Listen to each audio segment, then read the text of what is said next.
जय हिंद प्यारे बच्चों, welcome to study power classes. My name is Dhirendra Verma.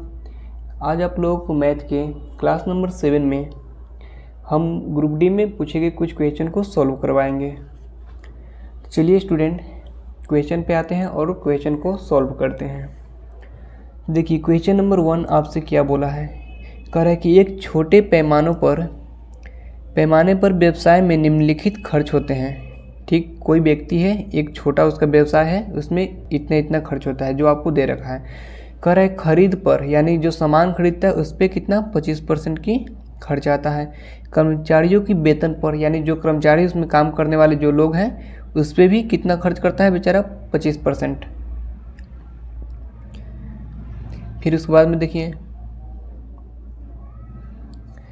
यहाँ पर कह रहा है कि रख रखाव पर, यानी कि रख रखाव पर 50%, यानी कि देख रेख और उसमें जो सामान है उस सब पर किस पे खर्च, कितना खर्च कर रहा है 50%। यदि व्यवसाय में 2 लाख रुपए का कुल वेतन चुकाता है, यानी कि जो उसमें काम कर रहे हैं लोग, उसमें कितना लाख रुपए वो बेचारा चुका रहा है मालिक, 2 लाख रुपए।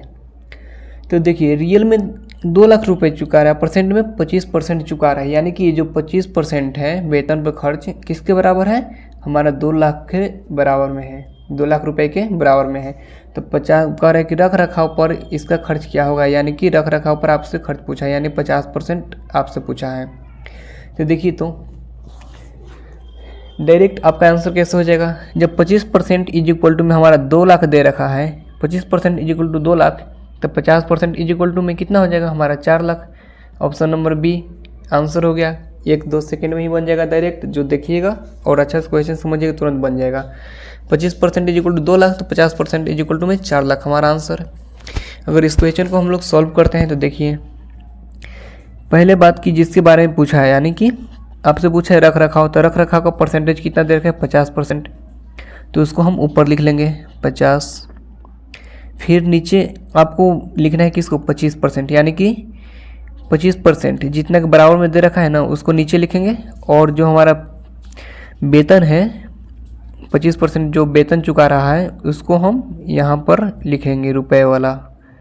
तो 2 लाख यहाँ पर लिखें। अब इसको काटिएगा तब 25 दूना 50 और बाकी मल्टीप्लाई कीजिएगा तो 2 दूना 4, ये कितना हो गया हमारा 4 लाख रुपए हो गया। हमारा कितना हो गया answer 4 lakh, option number B. चलिए अगर इसी को थोड़ा हम अलग से देखते हैं, अगर 25% इज इक्वल टू में देखिए 25% इज इक्वल टू दे रखा है कितना हमारा 2 लाख रुपए दे रखा है।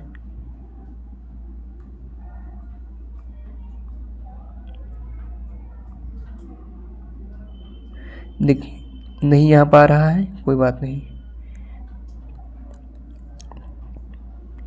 ये देखिए 25% इज इक्वल टू में हम यहाँ पर 2 लाख लिख लिए, तो आपको 50% डायरेक्ट निकाल लेना है, यहीं से 50% निकाल लीजिएगा यहाँ से डायरेक्ट। बाकी तो पिछले क्लास में ऐसा हम बता चुके हैं, तो इस तरह से भी आप लोग कर सकते हैं और बाकी इस तरह से भी कर सकते हैं। चलिए हम नेक्स्ट क्वेश्चन पे आते हैं और नेक्स्ट क्वेश्चन को सॉल्व करते हैं। देखिए बच्चों इस क्वेश्चन में, क्वेश्चन नंबर 2 में आपसे क्या बोला है। कह रहा है 10 सेंटीमीटर ऊंचाई और 7 सेंटीमीटर व्यास वाले सिलेंडर के दोनों सिरे से जुड़े अर्धगोला का व्यास समान है, ठीक ना। इस ठोस आकृति के पृष्ठीय क्षेत्रफल ज्ञात करने के लिए आपसे बोला है। तो देखिए एक 10 सेंटीमीटर ऊंचाई और 7 सेंटीमीटर व्यास वाला एक सिलेंडर है, ठीक। अब उसके दोनों सिरे पर अर्धगोला जुड़ा हुआ है, समझे, दोनों सिरे पर क्या है अर्धगोला जुड़ा हुआ है।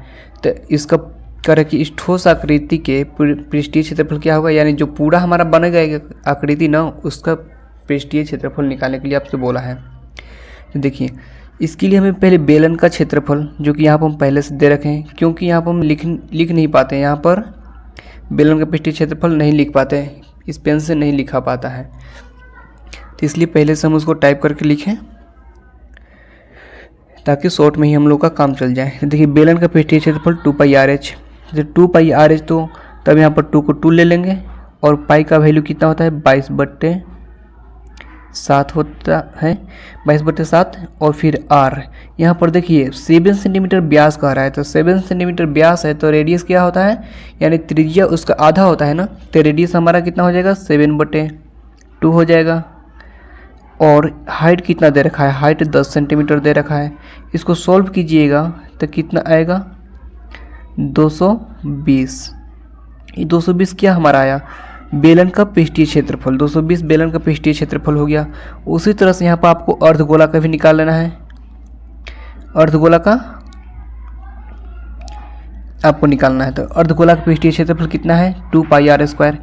यहाँ पर अर्धगोला का पृष्ठीय क्षेत्रफल 2πr² दे रखा है। बट हमें क्या पहले यहाँ पर क्वेश्चन ने बोला है कि दोनों सिरे से जुड़े अर्धगोला, यानी कि हमारा 2 गो अर्धगोला है, तो हमारा एक अर्धगोला का पृष्ठीय क्षेत्रफल इतना है 2πr²। तो 2 को कितना होगा, 2 से मल्टीप्लाई कर लेंगे, यानी 2 इंटू में और इसका वाला 2, और फिर पाई का वैल्यू 22/7 और इंटू में रेडियस हमारा 7/2 इंटू में 7/2। ओके,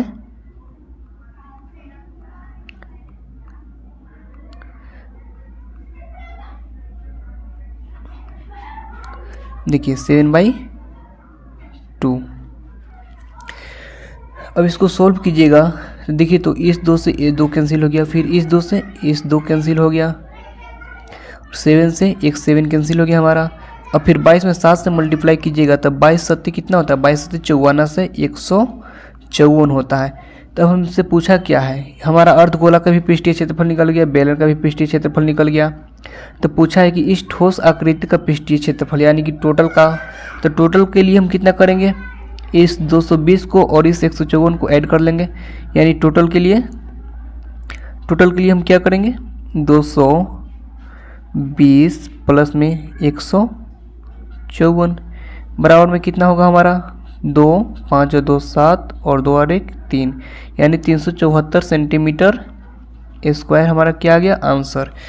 टोटल टोटल ठोस आकृति का पृष्ठीय क्षेत्रफल कितना आ गया 374 सेंटीमीटर स्क्वायर, जो कि ऑप्शन नंबर हमारा ए है। तो चलिए, उम्मीद है कि आप लोगों को अच्छा समझ में आ गया। इसमें थोड़ा सा लिखने में प्रॉब्लम होता है, इसलिए देख रहे थे ना यहाँ पर 7/2 हम 2 लिख रहे थे तो कितना दिक्कत आ रहा था। चलिए नेक्स्ट को हम देखते हैं, नेक्स्ट क्वेश्चन को और सॉल्व करते हैं।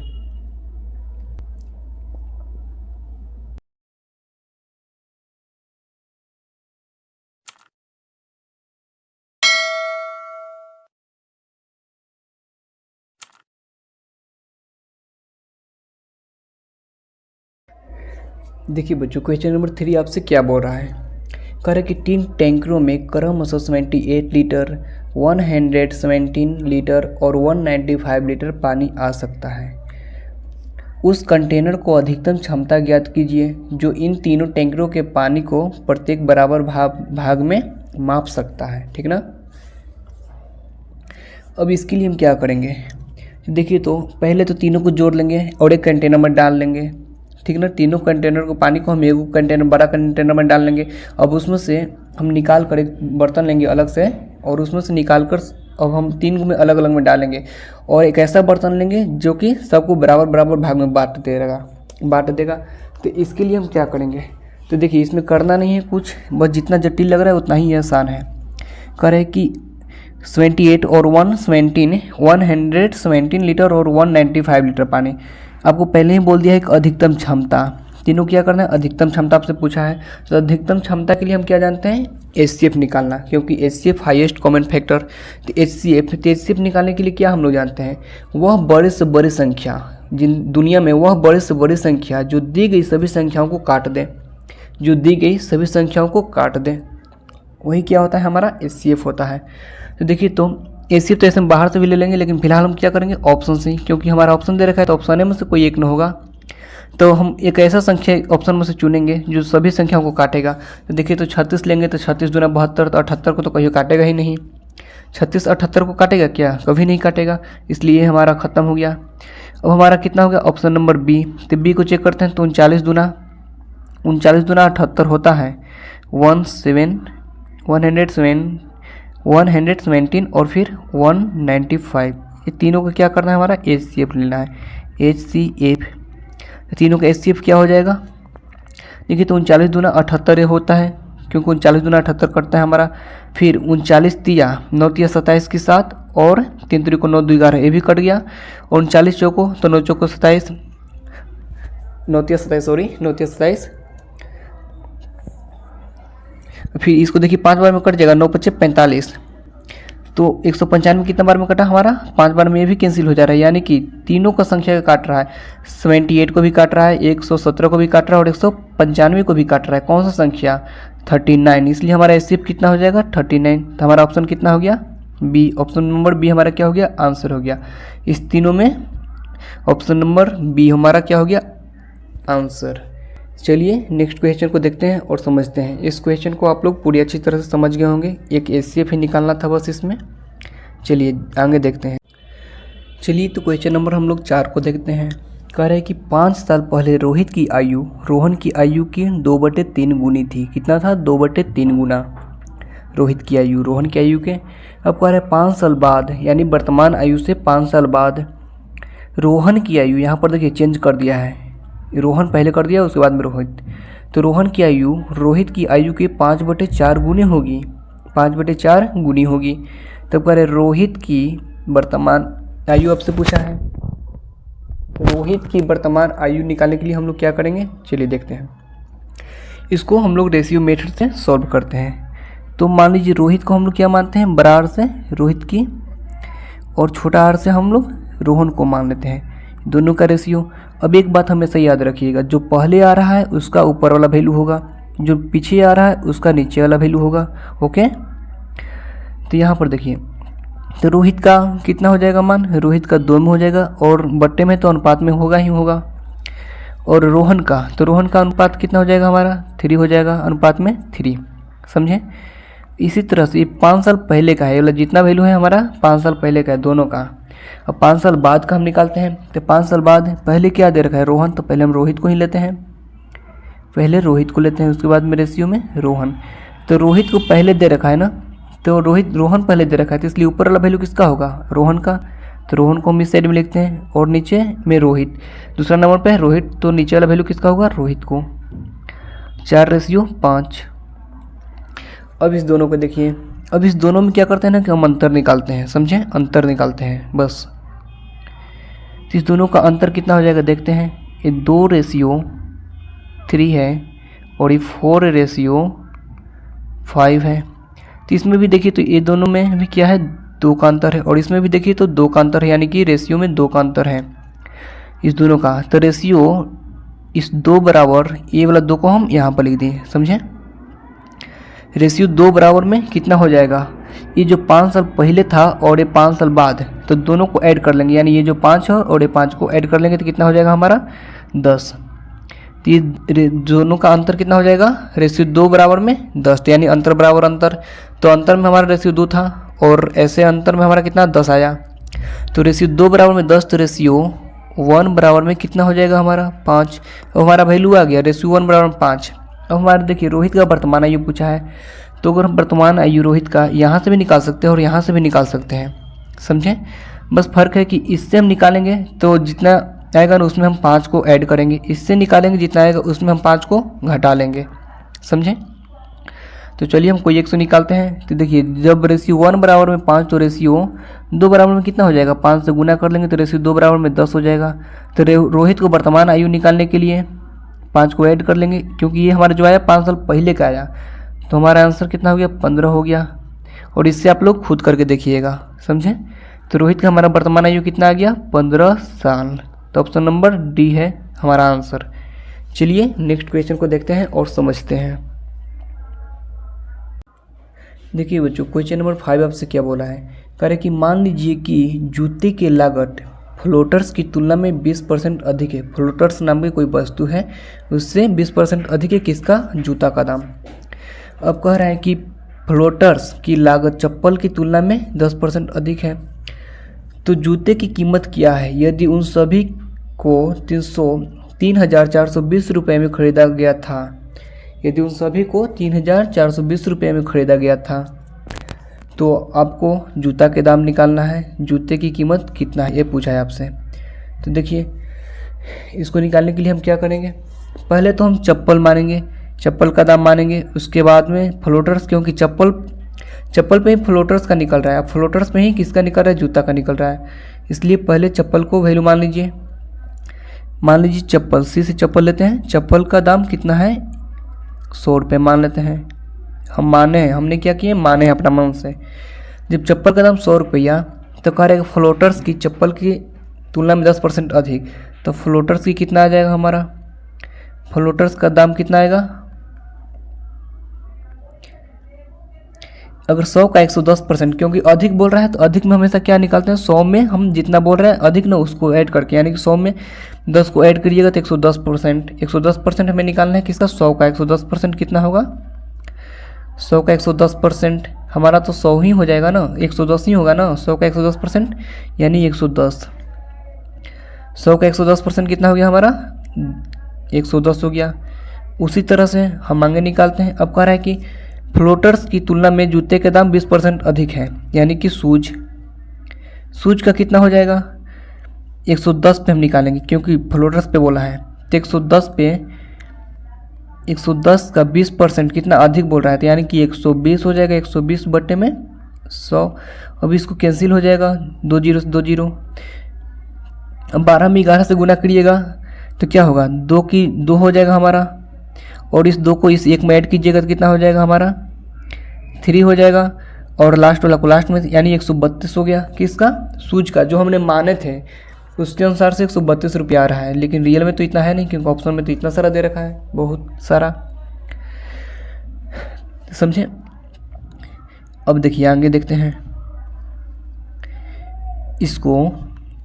अब देखिए तो टोटल हम इतना रुपये में खरीदे, टोटल 3420 रुपये में खरीदा, तो इसका टोटल कितना होगा, इसका टोटल, इसको ऐड कीजिएगा, टोटल को सबको ऐड कीजिएगा तो कितना आएगा हमारा, 2 की 2 हो जाएगा, 3 1 4 होगा, और 3 यानी 342।